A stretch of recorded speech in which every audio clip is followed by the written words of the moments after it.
Wobble discs. In preparation for your adjustment, one of the best things you can do is utilize the wobble discs. By gently rocking side to side, back to front, and in a circular motion, you gently warm up your spine. This helps in a few ways. Firstly, these movements are unique and not something you are likely to do throughout the day. By doing them prior to your adjustment, it activates the deeper core muscles of your spine and pelvis and allows your joints to become more limber and flexible.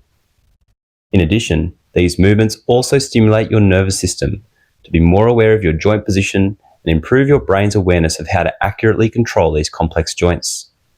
Furthermore, moving your spine in this way also improves disc hydration, known as imbibition. This allows toxins to be pushed out of the disc and nutrients to be pumped back into the disc. All in all, these movements prepare your spine for your adjustment and allow the adjustment to be the most effective for you. It enhances the response, reduces soreness, and improves healing rates. It's important to wobble for at least 5 minutes to maximize its effect. Happy wobbling!